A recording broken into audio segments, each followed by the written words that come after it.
Bapak,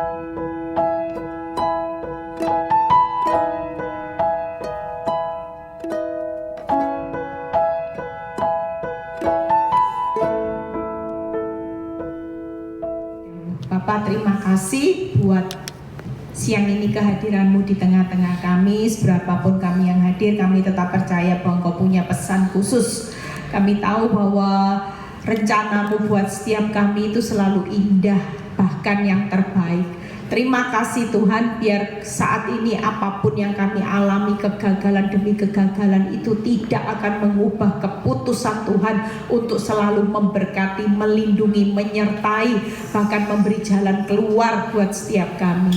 Urapi bibir lidah hamba-Mu, berkati setiap telinga yang mendengar, biar semua kemuliaan kembali kepadamu. Di dalam nama Tuhan Yesus yang percaya berkata, amin. Shalom semuanya.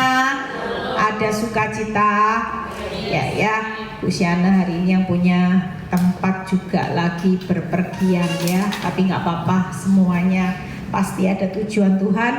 Saya percaya bahwa saudara datang ke tempat ini, saudara juga punya rasa lapar dan haus akan kebenaran. Kita tidak usah takut menghadapi kehidupan yang serba sulit. Hari-hari ini tidak ada orang yang bisa tahu 1 menit, 1 jam, 1 hari ke depan ya. Kemarin jemaat saya di Surabaya juga ada yang datang, tiba-tiba suami meninggal, pamit mau olahraga, mau bulu tangkis, tiba-tiba sudah jadi mayat di rumah sakit. Nah, semua ini tidak ada yang bisa tahu. Tapi kita hari-hari ini tidak perlu tahu. Tangkap ya saudara. Kita tidak tahu apa yang akan terjadi 2 jam, 1 hari. Tapi kita tidak perlu tahu. Yang pasti yang perlu kita sadari hari ini bahwa kita berjalan setiap detik itu selalu ada Tuhan. Kalaupun ada badai, saudara tidak perlu takut, karena badai itu tidak akan menghancurkan hidup saudara dan saya. Tapi di balik badai itu ada sesuatu yang jauh lebih indah di depan. Tangkap ya. Walaupun proses itu mau dibuat bonyok, tapi tidak mungkin manusia kuat seperti Ayub. Tapi lihat, walaupun mau dibuat ancur-ancuran habis-habisan, satu hal, iblis boleh mencuri apapun yang jadi milik kita, tapi satu hal, iblis tidak punya kedaulatan untuk mencuri hari esok saudara dan saya bersama Tuhan. Itu yang membuat kita beda dengan dunia. Dunia hari ini tidak tahu orang dunia. Siapa yang mau jamin kehidupan orang dunia? Tidak ada. Sementara saudara dan saya hidup memang tidak mudah. Hidup harus melewati banyak kegagalan, tapi hidup kita sudah dijamin bahwa Tuhan pasti akan melepaskan semuanya itu dan untuk menikmati sesuatu yang jauh lebih baik. Ya, saudara percaya hari ini kita baca dulu ayatnya. Kenapa kita tidak perlu takut? Buka di Mazmur 139 ayat 13 sampai 14 terlebih dahulu. Mazmur 139. Nah ini, sebab siapa yang membentuk kita? Tuhanlah yang membentuk buah pinggangku, menenun aku dalam kandungan ibuku. Nah 14-nya ini. Jadi kita ini sadar bahwa kita ini sejak dalam kandungan, Tuhan itu sudah tahu kita ini manusia yang dibentuk dengan berbagai macam kelemahan, dengan berbagai macam kekurangan. Kita ini sudah dibentuk sejak dalam kandungan ibu kita. Nah ini, aku bersyukur kepada Tuhan oleh karena kejadianku yang dahsyat dan ajaib. Ajaib apa yang Tuhan buat dan jiwaku benar-benar menyadarinya. Seringkali kita ini tidak sadar dengan apa yang Tuhan buat dalam hidup kita ketika kita ada dalam masalah. Ketika kita ada dalam masalah, kita tidak menyadari kebaikan Tuhan, kita tidak bersyukur dengan kejadian hidup yang namanya kegagalan. Sekali lagi, kegagalan itu bukan akhir dari segala-galanya. Yang pasti akhir dari segala-galanya lewat gagal rumah tangga, toko sepi, PHK. Tiba-tiba ada proses yang kita tidak siap, tiba-tiba ada badai, ada bencana, ada malapetaka, uang kita dicuri orang, kita difitnah, pasangan kita selingkuh, dan sebagainya. Percayalah, kalau firman Tuhan berkata, aku bersyukur karena aku menyadari bahwa setiap kejadian hidup yang menimpa aku itu selalu ditutup dengan kejadianku yang dahsyat dan ajaib. Jadi kira-kira kegagalan itu nutup kedahsyatan Tuhan? Enggak ada, saudara. Setiap apa yang terjadi buat hidup saudara dan saya, selalu sadari, syukuri. Kenapa? Karena ini selalu berakhir dengan apa yang Tuhan lakukan untuk menikmati kedahsyatan dan keajaiban Tuhan. Kalau kita tidak menyadari bahwa Tuhan itu selalu menutup hidupmu dengan kejadian yang dahsyat dan ajaib, maka di tengah proses ini iblis gampang mengintimidasi hidupmu untuk semakin dicuri kekuatanmu, dihabiskan kekuatanmu, dan dibinasakan. Itu sebabnya hari-hari ini jangan mau dicuri kekuatan kita. Jangan mau habis dicuri dihabiskan. Tadinya masih doa pagi malam, tapi karena masalah ndak kunjung selesai, pusing 7 keliling, malah ndak berdoa sama sekali. Tadinya masih baca firman, sesekali mendengar khotbah, sesekali ibadah, tapi karena masalah yang tambah kompleks, tambah rumit, saudara sudah sama sekali tidak ada waktu untuk berdoa, baca firman, dengar khotbah, tidak ada waktu untuk ibadah. Kira-kira saudara akan melihat kejadian hidup yang dahsyat, ajaib, atau kejadian hidup yang tambah hancur? Jelas, tanpa Tuhan kita tidak bisa berbuat apa-apa. Di luar Tuhan kita bukan siapa-siapa. Yang membuat kita ini siapa-siapa, yang membuat kita ini setiap proses akan berakhir dengan kemuliaan dan kemenangan, itu hanya Tuhan yang sudah menenun, membentuk saudara dan saya sejak dalam kandungan. Mungkin hari ini saudara berkata, aku ini tidak bisa apa-apa Bu Eli, bukan siapa-siapa hari ini, karena aku sudah tidak punya apa-apa, tidak bisa berbuat apa-apa di tengah proses. Makanya ketika kita menyadari kita bukan siapa-siapa, jangan makin menjauh dari Tuhan, makin nempel. Saudara percayalah, kalau firman Tuhan berkata, di luar aku kamu tidak bisa berbuat apa-apa, artinya Tuhan berkata, jangan coba-coba sekali-kali menjauhi aku.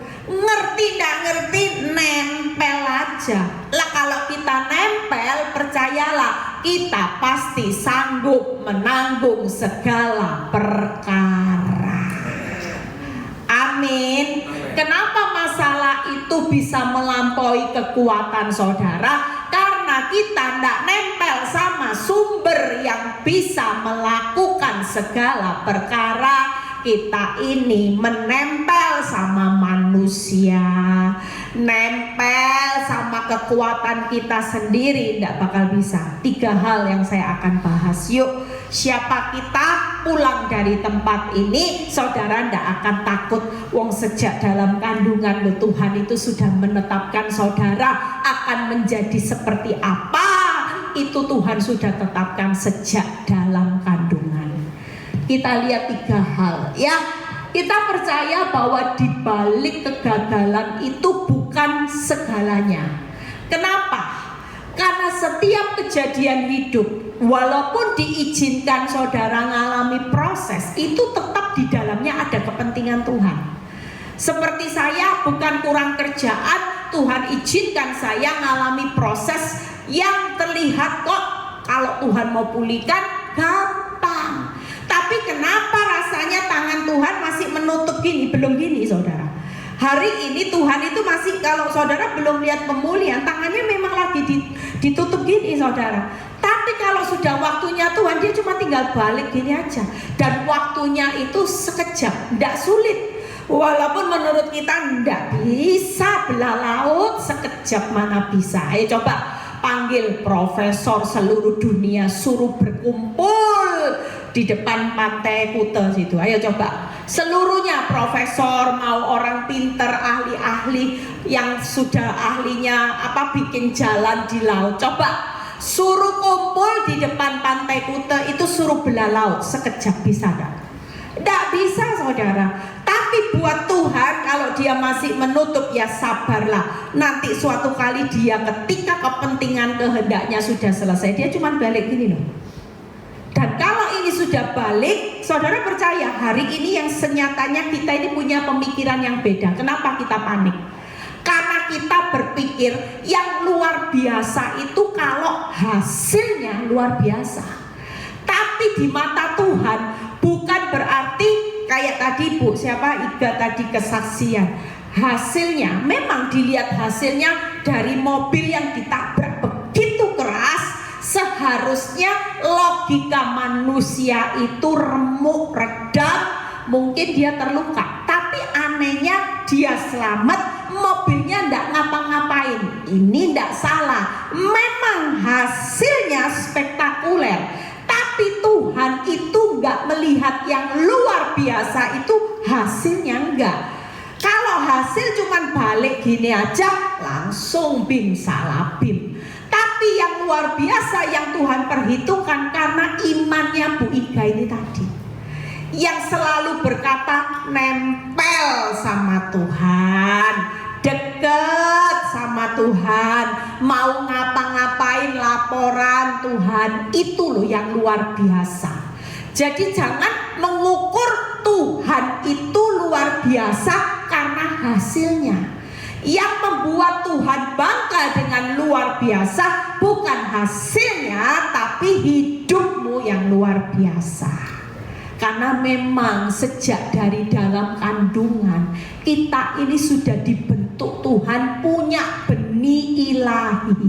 Lah kalau benih ilahi suka marah, ya bukan berarti Tuhan bilang gini, gara-gara hidup di dunia terkontaminasi dengan virus karakternya dunia tuh masuk, ikut-ikutan tren, suka nonton drama Korea, ikut-ikutan menghabiskan waktu, ikut-ikutan dunia. Ini bukan benih ilahi.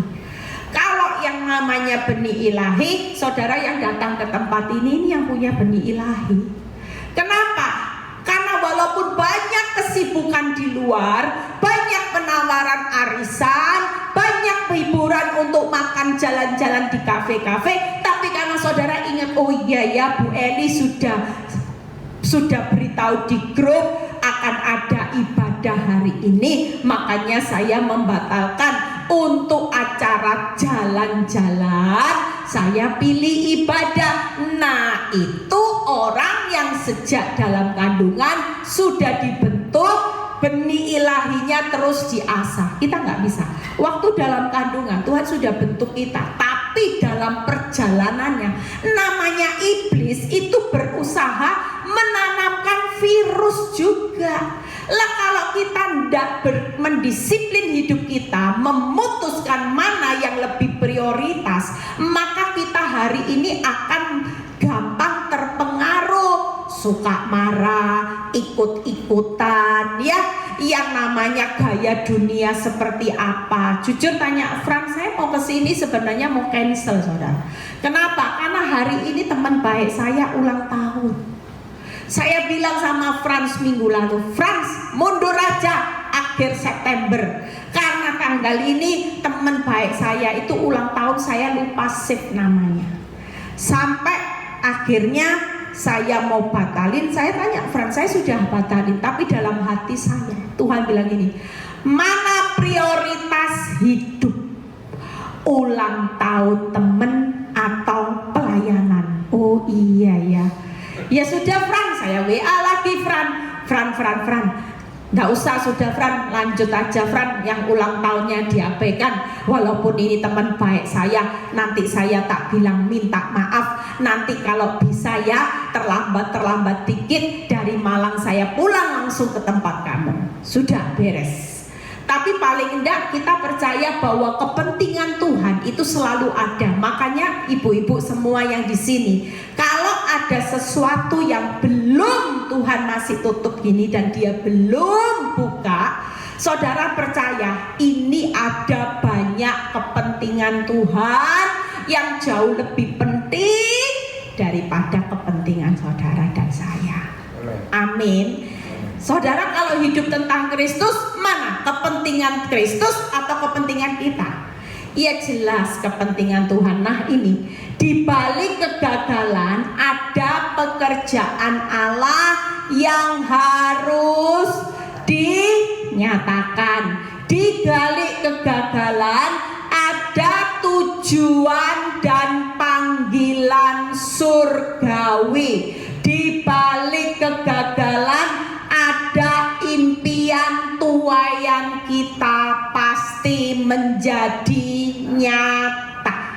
Nah, kalau tiga ini di balik kegagalan ada pekerjaan Allah, panggilan surgawi, apa yang menjadi impian tuaian kita nanti menjadi nyata, ya itulah yang disebut kejadian hidup yang dahsyat dan ajaib. Jadi luar biasa itu bukan karena saudara miskin kaya, sakit sembuh, yang tidak punya rumah jadi rumah, tapi di dalamnya nanti waktu masalahmu pulih, bukan hanya sekedar saudara kaya, sehat, nyaman, rumahmu ada lipat 10, tapi tetap ada yang namanya pekerjaan Allah, panggilan surgawi, tapi tetap mimpimu juga akan menjadi kenyataan. Amin. Berapa banyak kita ini jadi anak Tuhan egois, maunya aku, kepentingan Tuhan tak usah, sudah kaya ya sudahlah Tuhan, sumbang gereja, tapi orang lihat saya suka marah ya sudahlah, nanti di gereja gembalanya tak sogok uang. Saudara tidak bisa seperti itu. Kita hidup itu dibentuk sejak kandungan. Kita punya karakter ilahi yang tahu jelas batasannya, mana yang boleh, mana yang tidak boleh, mana yang harus kita genapi rencana Tuhan. Ya sudah, seperti saya hari ini harus rela disakiti sejenak buat kepentingan Tuhan. Nanti kalau sudah dipulihkan, ternyata pemulihannya pasti indah, mimpi saya dalam rumah tangga pasti digenapi, plus saya, suami, anak-anak punya kesaksian hidup yang membawa orang lain dipulihkan dan diberkati. Selalu itu. Yuk lihat satu persatu. Di balik kegagalan ada pekerjaan Tuhan. Kita lihat ya. Yang pertama Yohanes 9 ayat 2 sampai 3. Yohanes 9 ayat 2 sampai 3. Murid-muridnya bertanya bertanya kepadanya, "Rabi, siapakah yang berbuat dosa, orang ini sendiri atau orang tuanya, sehingga ia dilahirkan buta?" Lihat ayat ketiga. Jawab Yesus, "Bukan dia, bukan juga orang tuanya, tetapi karena" apa saudara? Pekerjaan Allah harus dinyatakan di dalam dia. Jujur banyak orang itu tidak mau ketika dipilih jadi alat peraganya Tuhan untuk menyatakan pekerjaan Allah. Kenapa Tuhan? Aku lo sudah saleh, taat, katam baca firman. Kenapa anakku tiba-tiba mati? Kenapa suamiku mati? Kenapa usahaku bangkrut? Kenapa suamiku selingkuh? Kenapa Tuhan rumahku harus dilelang bank? Satu hal kita tidak perlu tanya kenapa, mengapa, sampai kapan. Ini harus aku alami. Tidak usah ngomong aku sudah ini, sudah ini, sudah ini. Dulu saya sombong, saya merasa yang berdosa itu suami saya, biang kerok di mana hidup saya susah itu karena dia. Saya cuma tahu bahwa dosa zina sampai punya anak itu dosa. Sementara saya yang cuma ngomel, maki-maki orang, hari itu sombong, itu bukan dosa Tuhan, itu bukan dosa. Tuhan tanya, lah itu apa?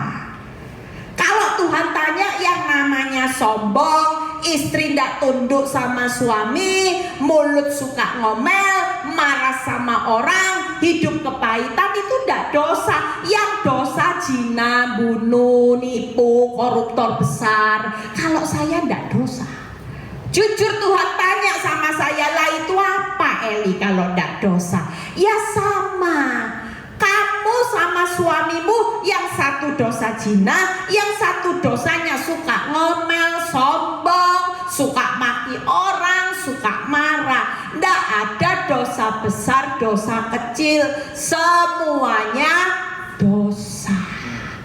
Makanya Tuhan bilang gini, tidak apa-apa, lewat proses ini kamu lihat, nanti kamu aku murnikan, suamimu bakal terima Yesus, seisi rumah, anak-anakmu akan belajar keteladananmu, dan itu yang akan mengubah seisi rumahmu untuk aku pakai dalam pekerjaanku memuliakan nama Tuhan. Tangkap saudara. Hari ini saya bersyukur enggak? Mungkin kalau nggak lewat proses, suami saya nggak tahu kapan terima Yesus, kapan anak saya pelayanan, nggak bisa saudara.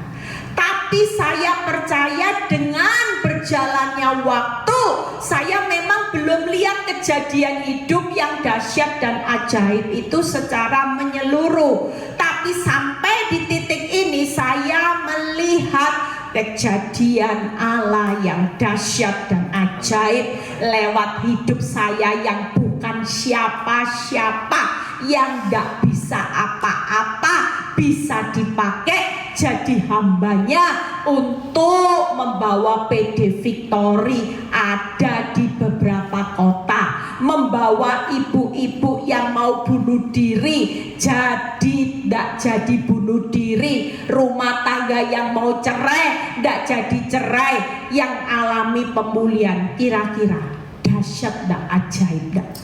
Coba kalau saya tidak diproses Tuhan, cuman nyaman, rumah tangga nyaman, dicintai terus, kira-kira apa yang saya kerjakan buat Tuhan sekalipun buka PD Victory tidak akan ada buahnya, bantat semua. Kenapa? Karena gembalanya juga tidak berbuah.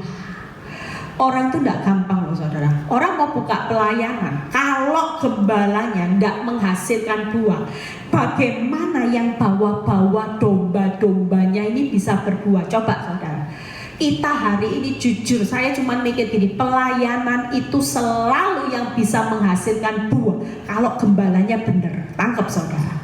Nggak bisa gembala itu dulu saya 2 tahun waktu nyaman persekutuan doa saya Victory. Saya itu merasa cukup panggil pendeta yang terkenal ya. Saya panggil pendeta yang terkenal setiap bulan. Saya panggil karena saya juga butuh dengar pendeta bagus. Saya panggil, makanya persekutuan doa saya akhirnya rame, saudara. Rame bukan lihat saya, malah saya jadi batu sandungan. Ramenya karena saya panggil pendeta hebat untuk berkhotbah, tapi saya sendiri di luaran orang bilang gini, iya Bu Eli memang baik, tapi ketusnya amit-amit, sombongnya amit-amit, semuanya amit-amit. Lah kira-kira saudara, kita ini bisa tidak dipercaya Tuhan untuk membawa satu penggembalaan yang kejadian hidup dahsyat dan ajaib? Saya percaya ketika saya hari ini bisa praktek firman berbuah kejadian hidup dahsyat dan ajaib, dan saya terlalu percaya nanti semua jemaat yang ada di bawah-bawah pasti juga akan mengalami kejadian hidup yang dahsyat dan ajaib ketika mereka juga melakukan apa yang Tuhan mau perintahkan buat saudara dan saya. Amin. 3 hal Bu Kak Fran. Jadi hari ini yuk kita lihat 3 hal. Kalau memang hari ini hidupmu itu kegagalan itu hanya untuk melihat pekerjaan Allah, maka respon saudara hari ini yang pertama, jangan pernah menyalahkan diri sendiri. Nggak usah bilang Tuhan gara-gara bodohnya aku. Dulu saya menyesali, Tuhan bodohnya aku. Dulu saya nggak boleh kerja sama Pak Nyoto kok ya nurut. Sekarang ditinggal selingkuh nggak bisa kerja, ya apa ini Tuhan? Saya mulai menyalahkan diri sendiri. Saya bilang gini, dulu dibelikan aset atas nama saya, karena saya polos, saya tolak. Aduh bodoh, saya menyalahkan diri sendiri. Kenapa Tuhan? Kok Tuhan izinkan suami selingkuh pada waktu itu? Pada waktu kan Mbok Tuhan itu kasih saya waktu diberkati aset, sudah kaya, baru diizinkan proses. Atau saya sudah pinter cari kerja. Lah kenapa Tuhan bodohnya saya nggak bisa apa-apa? Punya aset juga tidak punya atas nama saya. Menyalahkan diri sendiri tiap hari. Saya lupa bahwa ini ada pekerjaan Allah yang jauh lebih besar dari asetmu untuk dinyatakan. Tangkap saudara. Yang kedua juga jangan menyalahkan orang lain. Gara-gara kamu ya, gara-gara kamu. Gara-gara pelakor. Saya nyalain pelakor, saya salahin ya. Saya salahin suami saya tidak pernah nyalain diri sendiri. Saya salahin gara-gara kamu. Gara-gara kamu. Itu terus saya lakukan sampai Tuhan sadarkan, kamu dosa sama. Pak Nyoto dosa, kamu juga manusia berdosa.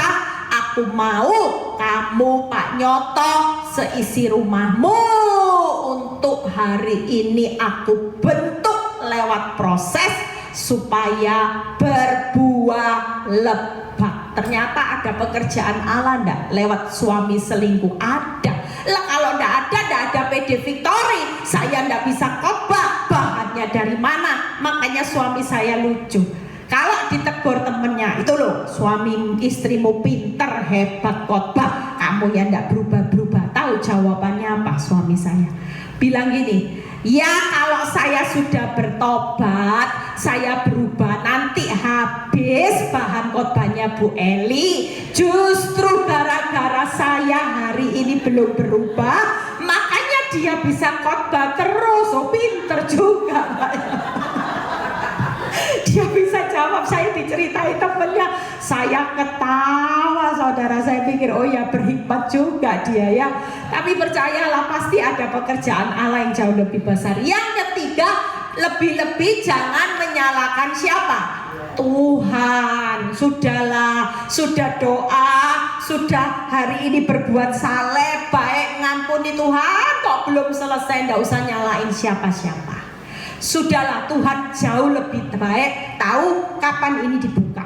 Kalau ini masih ditutup, nggak usah paksa, karena waktu buka tutup tangannya Tuhan, itu dia sudah tahu kapan waktu yang terbaik untuk Eli, untuk Bu Titi, untuk Bu Foni, Bu Iga, ya Bu Ana, semuanya dia sudah tahu kapan semuanya waktunya ini. Nah, kalau belum, Tuhan bilang ini sabar. Makin sabar, makin banyak pekerjaan Allah akan aku nyatakan dalam hidupmu. Lah, kira-kira enak enggak pekerjaan Allah? Kalau pekerjaan saudara enggak tahu apa-apa. Tapi kalau pekerjaan Allah itu selalu berakhir dengan kejadian hidup yang dahsyat dan ajaib. Yang berikutnya, yang kedua, yuk, bagaimana hari ini kegagalan itu untuk melihat. Yang kedua apa saudara? Tujuan dan panggilan surgawi. Filipi 3 ayat 13b sampai 14. Jadi hari ini yuk, siapa yang kita ada dalam kegagalan, jangan terus tinggal dalam kegagalan. Lihat kegagalan, direnungi, tidak usah, bersyukur aja. Itu tadi, bersyukur. Karena itu sadarilah bahwa semua ini akan berakhir dengan kejadian hidup yang dahsyat dan ajaib. Nah, ini kita baca satu poin lagi, kita selesai ya. Saudara sudah lapar, saya juga sudah lapar. Saudara-saudara, lihat ya, aku sendiri tidak menganggap bahwa aku telah menangkapnya, tetapi ini yang kulakukan. Aku apa saudara? Lupakan apa yang telah di belakangku. Makanya yang sudah terjadi tidak usah terus direkam di sini. Duh, dulu kaya, dulu punya suami baiklah, sekarang kok suami saya seperti ini Bu Eli. Sudah tidak usah. Makin disesali, makin tidak lihat kejadian hidup yang dahsyat. Tapi makin disyukuri, saudara akan melihat, oh ternyata di balik belakangku itu yang tidak enak, ternyata Tuhan siapkan yang dahsyat dan ajaib untuk aku nikmati. Lihat ya. Dan ini tadi sudah, yang sudah berlalu ya sudah, nasi sudah jadi bubur-bubur, itu tetap bisa saudara dan saya nikmati bersama Tuhan. Yang penting arahkan diri dengan apa yang ada di hadapanku. Berikutnya 14, lihat ya. Dan berlari-lari. Kalau bisa hari ini jangan tinggal dalam kegagalan, lari aja. Waktu mengarahkan diri, orang berlari itu sempet tengok-tengok gini enggak saudara? Kalau saudara dalam pertandingan, saudara lari, saudara cuma lihat satu, itu loh garis finishnya. Makin tengok, lihat belakang, tambah dibalap sama yang lainnya. Saudara nanti jadi ketinggalan. Saudara tangkap ya, orang kalau berlari-lari itu sudah tidak lihat kanan kiri, tidak banyak melihat, tapi fokusnya satu, ini tadi. Untuk apa saudara? Tujuannya memperoleh hadiah, yaitu panggilan surgawi dari Allah dalam Kristus Yesus. Makanya kalau menjawab panggilannya Tuhan, panggilan surgawi, nggak mungkin kejadian hidupmu hancur, nggak ada saudara. Yang namanya tujuan akhir hidupmu itu pasti ditutup dengan kejadian hidup yang dahsyat dan ajaib. Tapi hari ini jangan banyak lihat oleh belakang. Aduh rumahku, dilihat lagi. Aduh suamiku, lihat lagi. Aduh depositoku, sekarang Tuhan nol, enggak apa-apa. Yang nol, nanti kalau kejadian hidup dahsyat dan ajaib sampai di garis finishing well, percayalah upahmu tidak akan ditahan. semuanya pasti dikembalikan lipat. Amin. Buka 3 hal. Jadi hari ini yuk punya mental sebagai anak Tuhan, sudah fokus. Kalau fokusnya pada akhir, maka buka 3 poin apa yang perlu kita lakukan, yaitu yang pertama, melupakan apa saudara? Masa lalu. Fokus. Makanya saya sering khotbah, fokus itu ke depan. Kenapa? Karena di depan itu selalu ada 3J. Janji Tuhan, jalan Tuhan, jaminan Tuhan.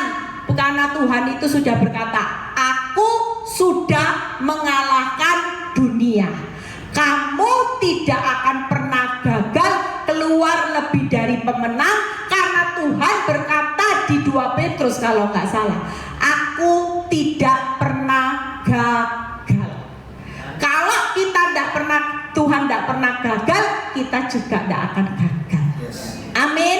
Makanya fokus aja sama masa depan, pasti kejadian hidup dahsyat ajaib, menikmati janji, jaminan, dan jalan yang sudah tepat. Ini loh, jalan kebenaran kehidupan. Daripada enak, ada jalan yang disangkanya lurus, ujungnya maut, ujungnya hancur bersama iblis. Tapi kalau bersama Tuhan, tidak mungkin ujung-ujungnya hancur. Kita pasti keluar lebih dari pemenang, berlari-lari. Makanya hari ini jangan jadi anak Tuhan yang nyantai. Iblis itu tidak pernah nyantai di akhir zaman. Dia makin giat tuh, giat. Sementara anak Tuhan, males wes, gak usah pede victory podo ae. Masalahku yo gak berubah.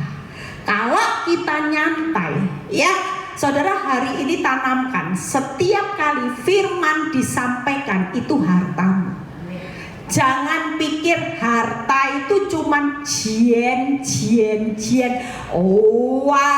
uang, bisnis. Saudara perlu tahu, setiap firman yang ditabur dan saudara terima itu sebagai rema, maka hartamu itu firman. Jangan main-main, karena firman itu Allah sendiri. Kalau saudara punya rasa lapar dan haus, ketemu Allah sebagai sumbernya. Percayalah, apa yang saudara dengar dengan firman Tuhan itu saudara dengar dari Tuhan yang punya sumber di atas segala sumber. Percayalah, yang sakit bilur-bilurnya pasti menyembuhkan. Yang mengalami keadaan kekurangan, Dia yang akan mencukupkan. Yang takut dengan masa depan, maka kita akan mendapat rema bahwa Tuhan sudah menyediakan hari esok yang penuh damai sejahtera, penuh pengharapan. Ada enggak yang menjamin firman yang berkata gini, masa depanmu selalu ada dan harapanmu tidak akan hilang? Tidak ada loh saudara. Tapi saudara dan saya ada. Itu sudah ada. Lah kenapa kita takut tuh madesu? Yang bilang madesu itu siapa? Wong firman Tuhan itu lo sudah ngomong masa depan, kalau tidak salah di Amsal 23 ayat 18. Siapa sih yang takut madesu? Berarti saudara tidak mengenal firman dan Tuhan. Amsal 23 ayat 18 kalau tidak salah, moga-moga. Lah berarti saya walaupun pentiumnya sudah lemot-lemot, sudah usia suwe masih lumayan saudara ya. Ingat saudara, puji Tuhan nih. Siapa yang bilang madesu? Ndak ada. Itu iblis. Karena iblis berusaha mencuri masa depanmu. Dia berusaha saudara tinggal di dalam masa sekarang. Masa lalu dilihat-lihat, direnung-renungin supaya ndak menikmati yang masa depan. Kalau firman Tuhan berkata, karena masa depan yang penuh damai sejahtera, penuh pengharapan, sungguh sampai ditengahin, sungguh jangan diragukan. Itu artinya penekanannya gini, jangan khawatir dengan ada kata yang sungguh. sudah dikatakan sungguh, ya sungguh-sungguh saudara. Tidak mungkin Tuhan itu batal menepati janjinya. Harapanmu ditekankan lagi. Tidak, bukan moga-moga ada ya, bukan insya Allah, moga-moga ada, bukan itu saudara. Tapi sudah ditekankan, nak, kok kamu ini lebih pinter sih dari aku? Sudah dikatakan tidak akan, never, tidak akan hilang. Jadi siapa yang mau putus pengharapan? Bodohnya siapa? Ya bodohnya kita, karena iblis bilang ini percuma wis, gak usah berharap. Makin berharap lo makin kecewa toh. Apa hasilnya? Kamu doa puasa Pak nyotok gak punya anak, ojo hamil, gugur, jangan persis, jangan laki. Apa hasilnya? Harapanmu punya anak 2, laki 2, mukanya mirip lagi. Lah buat apa? Lo doa harapannya malah mengecewakan semua. Lo waktu itu saya bilang gini, iya ya, doa 40 hari, tiap hari genjreng, nyembah Tuhan, nangis, doa Tuhan tutup kandungannya, gugurkan kandungannya, jangan punya anak lagi, jangan mirip. Semuanya terjadi. Kira-kira saya bisa bilang gini enggak? Loh Tuhan, harapanku apa?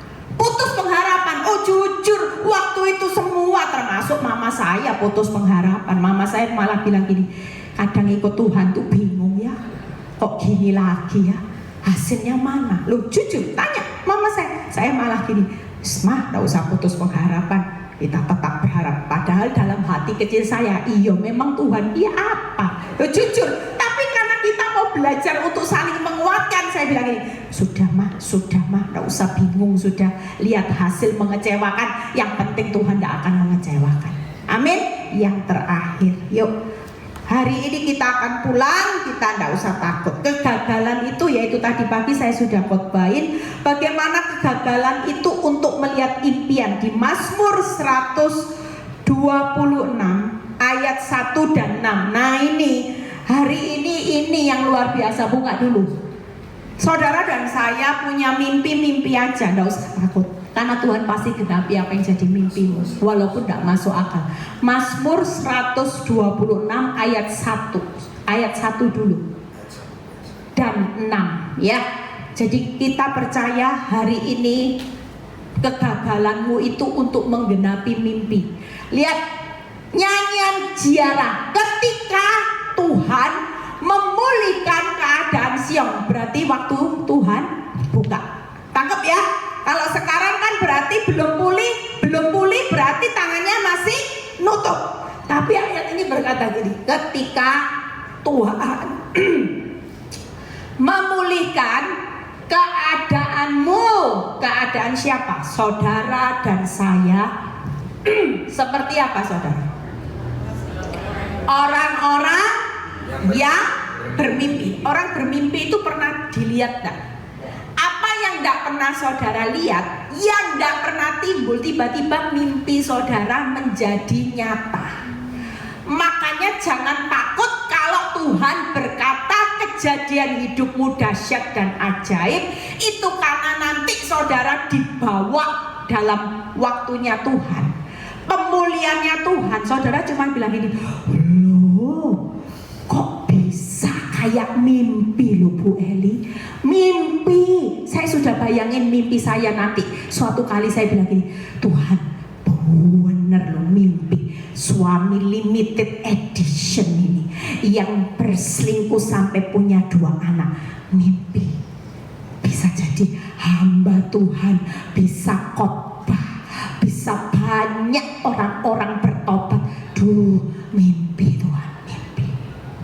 Makanya jangan berhenti mimpi. Hari ini mimpi aja. Tuhan, aku percaya suatu kali Tuhan akan terjadi. Waktumu seperti mimpi. Lihat ke 6, langsung lompat ke 6. Saudara hari ini yuk jangan khawatir, sadari, syukuri bahwa semua kejadian hidup yang dahsyat dan ajaib itu sedang on the way.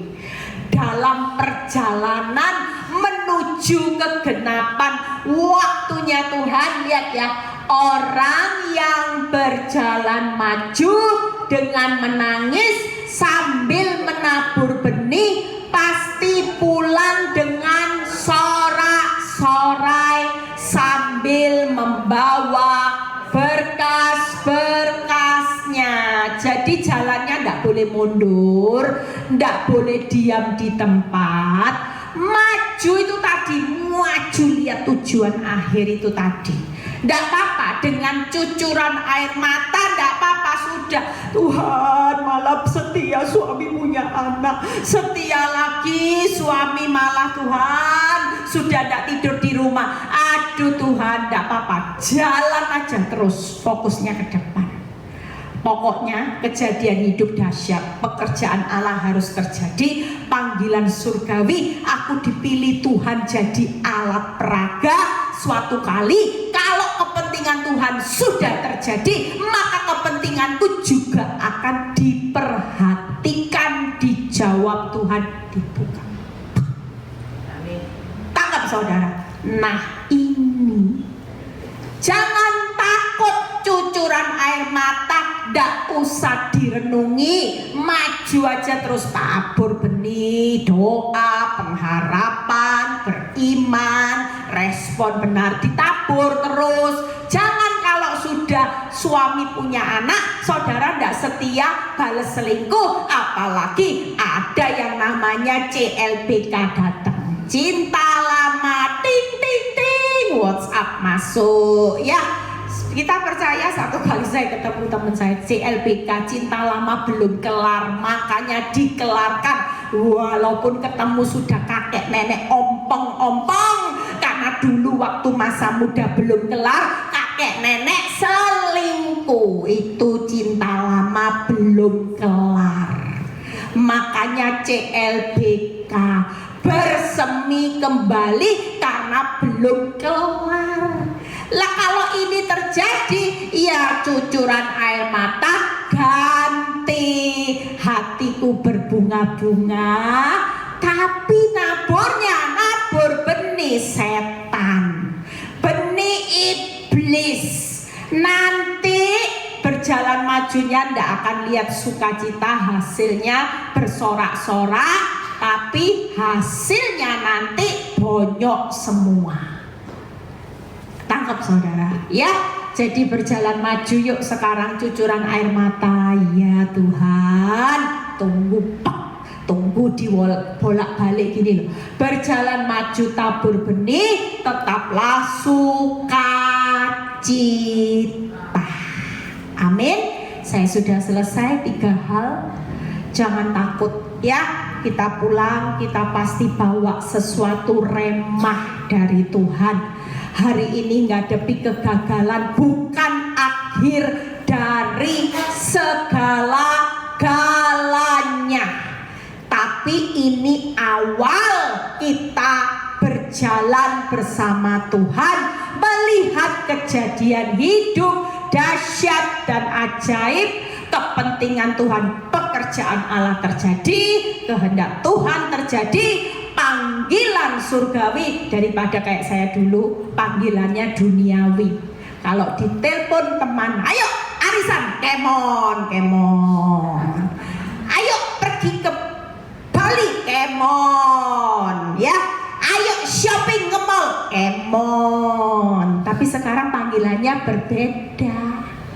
Sekarang pengacara bukan pengangguran banyak acara.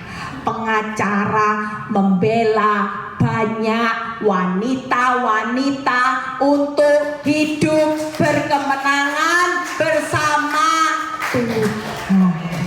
Panggilan surgawi keren. Walaupun banyak, banyak, tidak apa-apa sudah. Saya tidak merasa hari ini kegagalan hidup saya itu sial. Punya suami seperti ini sial, enggak. Saya bersyukur buat suami yang baik, yang bisa membawa hidup saya hari ini masuk kepada kepentingan, masuk dalam rencana Tuhan, masuk di dalam panggilan surgawi untuk saya melayani Tuhan. Tuhan Yesus memberkati. Yuk, ya, ini dibagikan ya. Mungkin nanti ada sisa. Ini doa. Saudara bisa ambil nanti tempel aja ya. Sekarang kan kalau doa lagi orang kan pada bingung, Bu Eli doa gimana ya. Saya sudah merangkum doa itu dari awal karena saya suka merangkum kata-kata Alkitab, karena Alkitab itu Allah sendiri. Makanya saya ambil semua kata ini dari Alkitab. Saudara cuma tinggal ganti nama. Jadi ada 3 doa, saudara tempel ini aja doa. Saya percaya ini doa ini sudah mencakup semua aspek kehidupan. Kalau saudara sudah habis nyembah Tuhan, mau ngomong apa nggak bisa ya sudahlah, saudara baca aja ini. Yang penting hari ini kalau sudah nyembah Tuhan kita fokus sama Tuhan ya. Saudara bisa ambil 1 orang 3 ya. Nanti saudara kalau mau kopi kasih orang di Komsel. Mungkin saudara punya saudara yang berbeban berat, saudara bisa kopi juga kasih ya. Karena lebaran ini akan membawa orang juga untuk mulai berdoa. Dan doa orang benar besar kuasanya, apalagi doa-doanya dari kata-kata Alkitab ya. Saudara bisa ambil 1 orang 3, nanti bisa Frans yang bagi ya. Yuk kita berdoa hari ini, kita mau tutup ibadah ini. Saudara pulang dari tempat ini pastikan saudara bukan bawa tangan kosong, tapi bawa hartanya Tuhan yang akan membuat saudara nanti kuat sampai akhir. Kita percaya siang ini Tuhan sudah berbicara buat saudara pribadi demi pribadi. Saudara tidak usah takut. Firman ini sederhana, tapi firman ini mengandung makna yang luar biasa ketika saudara praktek dan lakukan, hidupi. Semua bisa berlalu di dunia ini, tapi satu hal firman Tuhan berkata, tapi perkataanku tidak akan pernah berlalu dalam hidupmu. Itu sebabnya ketika kita pulang, kita pegang rema pesan Tuhan siang ini. Kita mau membuka hati kita untuk siap menjawab panggilan hidupnya, untuk siap yaitu melakukan pekerjaan Allah. Dan suatu kali saudara percaya mimpi-mimpimu juga Tuhan akan genapi. Jangan pernah merasa bahwa kegagalan ini adalah akhir dari segala-galanya, tapi kegagalan ini adalah langkah di mana saudara dan saya melihat mimpi-mimpimu akan digenapi. Kejadian hidupmu dahsyat dan ajaib. Terima kasih Bapa. Kami percaya bahwa siang ini kami pulang, kami pasti diubahkan. Kami tidak akan menyalahkan diri kami sendiri, menyalahkan orang lain, menyalahkan Tuhan. Kami juga Tuhan hari ini akan fokus dengan panggilan surgawi yang ada di depan. Kami tidak mau menoleh ke belakang Tuhan. Kami percaya bahwa di depan Kau sudah sediakan hari esok. Jaminan janji saat ini Tuhan sudah sediakan Tuhan buat kami, setiap kami untuk berjalan di dalam jalan-jalan-Mu Tuhan. Kami tidak akan pernah takut menghadapi semua ini. Kami siap berjalan maju dengan cucuran air mata. Kami mau menabur respon yang benar dengan sukacita kami, karena kami percaya pulang pasti dengan sorak-sorai. Kejadian hidup yang dahsyat dan ajaib. Berkati juga anak-anak-Mu dengan berbagai macam pergumulan di tengah kegagalan mereka. Mereka tetap melihat cara Tuhan menopang, memelihara kehidupan mereka untuk melihat hari esok. Engkau memberkati juga Tuhan Bu Siana yang hari ini tidak bersama dengan kami. Engkau berkati hamba-Mu yang ada di luar. Berkati, jagai, lindungi. Berkati keluarganya Tuhan. Berkati pekerjaannya. Berkati anak-anaknya. Terima kasih Bapak. Berkati juga Fran yang sudah melayani di tempat ini. Kami percaya jeripayanya juga tidak pernah sia-sia. Engkau juga memberkati sebentar kalau kami juga akan menikmati hidangan makanan yang sudah tersedia. Tuhan, Kau memberkati. Terima kasih kasih Bapak, kalau sebentar kami mau berpisah satu dengan yang lain, biar kami mengangkat tangan kami, terimalah berkat Abraham, Ishak, Yakub, damai sejahtera Allah Bapa, Putra dan Roh Kudus menyertai saudara dan saya mulai saat ini sampai Maranatha Tuhan Yesus datang kedua kali. Yang diberkati dan percaya berkata amin.